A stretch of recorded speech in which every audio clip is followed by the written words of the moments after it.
Ok, alors aujourd'hui, quelles sont les 5 habitudes qui peuvent ruiner tes vacances lorsque tu es pro de santé? C'est ce qu'on va voir aujourd'hui dans ton live SmartLearn.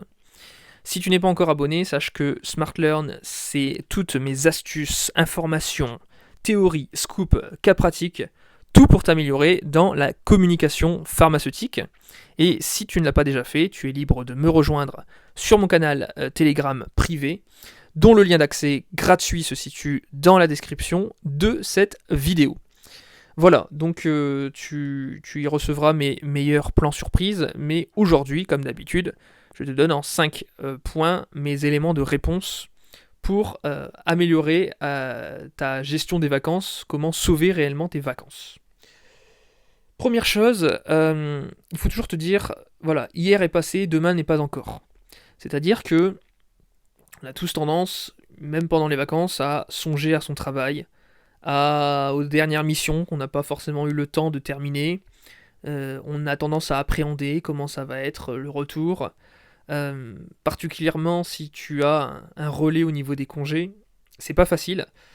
Je sais que, évidemment, c'est toujours un peu des fausses vacances. Hein. C'est plus comme quand t'es gosse, tu as une vraie coupure. C'est plus un temps de repos qu'autre chose. Mais voilà, garde bien cette mentalité de la vie du voilà, ok, on vit au jour le jour, on verra ce qui se passera. Je te dis, demain n'est pas encore.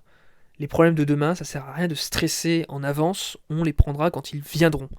Là, tes vacances, elles sont méritées, tu as travaillé dur pour les avoir, donc, mot d'ordre, tu en profites. Voilà pour ça, tout simplement.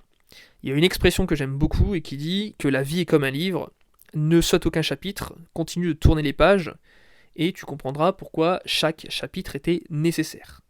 Donc ça veut dire finalement prendre le temps de s'inscrire dans le processus des vacances et de se dire oui, je l'ai mérité. Voilà pour ça. Deuxième excuse, c'est un peu celle de l'urgence. On a toujours tendance à surestimer l'urgence, à toujours se dire oui, mais si on m'appelle pour tel problème, finalement, quand tu réfléchis, qu'est-ce qu'il y a comme urgence vraiment prépondérante où tu dois être absolument joignable? Je veux dire, si tes vacances étaient vraiment planifiées, les gens sont au courant. Ça fait partie aussi du respect de ne pas déranger les gens quand ils sont en congé. Donc voilà, il ne peut pas vraiment y avoir d'énormes surprises. Voilà pour ça. Troisième chose, c'est plus éviter un peu cette logique du tout ou rien. Je m'explique, souvent ce qui fait très mal, c'est ce retour de vacances où t'avais trop décompressé et d'un seul coup tu te retrouves à devoir revenir à la réalité et de te prendre en pleine face le retour des choses. Mon petit tips, ma petite astuce, c'est que finalement les vacances, alors évidemment c'est un temps de repos, mais si tu commences à décompresser la première semaine, soit, mais la deuxième semaine, essaie de reprendre un peu un rythme. Pas forcément faire la fête tous les soirs, etc. Pas forcément... je ne sais pas moi, admettons que tu avais prévu un régime avec un entraînement à la salle 3 fois par semaine. Évite de te dire que parce que c'est les vacances, tu peux faire des écarts, parce que après, la reprise, c'est très compliqué à reprendre des habitudes, même si tu les avais depuis un certain temps. Donc, c'est un peu finalement trouver un peu un fil rouge, quelque chose que tu fais toute l'année, que tu sois en vacances ou non, une activité finalement qui te maintient un peu dans un minimum de rythme. Parce que voilà, si tu comates pendant 2 semaines et que tu te réveilles, ça va être très compliqué. Voilà pour ça. Et puis, quatrième astuce qui me vient en tête, c'est tout ce qui concerne le dépaysement. Alors, c'est important de se dépayser. Tu es peut-être casanier et c'est ok, il n'y a pas de souci là-dessus. Mais si tu aimes bien, justement, varier un peu les plaisirs, pour le peu que tu aies un travail un peu monotone, avec toujours la même tâche, évidemment que si tu as l'occasion, fonce. Je veux dire, tu n'as qu'une vie. avec tous les vols qui sont très peu chers, très premier prix. Je veux dire, tu peux vite te faire un week-end en Europe de l'Est ou un truc comme ça, tu vois.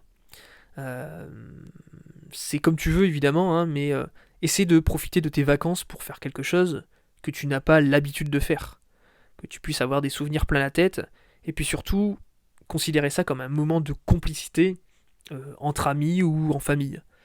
Voilà, c'est vraiment l'idée du partage, du dépaysement, quelque chose où tu sens que c'est vraiment récupérateur.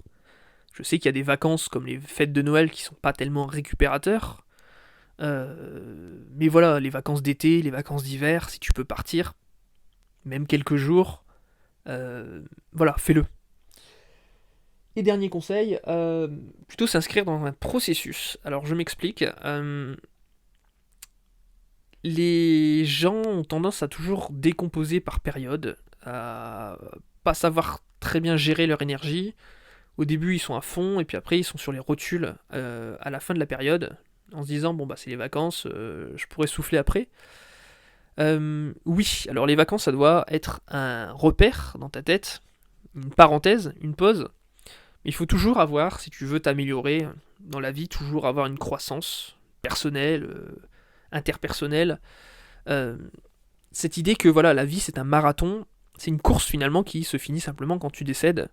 Et, et voilà, et finalement c'est à chaque fois des paliers différents, des périodes différentes, tu vois, tu peux avoir eu une mauvaise période et c'est ok. La période d'après, bon bah tu vas mettre les bouchées doubles. C'est un peu cette idée que voilà, c'est on va dire une récompense à chaque fin de période, à chaque travail effectué. Et voilà, et si tu travailles un peu sur le mode marathon et un peu moins sur le mode sprint, tu apprendras aussi à apprécier ces moments de pause, puisque tu verras un peu avec le recul bah, cet effet global en te disant bon bah voilà cette année j'ai quand même fait ça ça ça ça ça et ça te permet finalement ces vacances de faire un checkpoint, de vérifier où tu en es par rapport à tes objectifs. Voilà pour ça. J'espère que mes conseils t'ont plu. Si c'est le cas, n'hésite pas à liker, à mettre un commentaire sur un autre sujet que tu voudrais aborder dans un prochain live. Et puis, je te retrouve très bientôt dans le prochain live Smart Learn, voire tout de suite dans le canal privé Telegram. Allez, ciao ciao, prends soin de toi. Salut.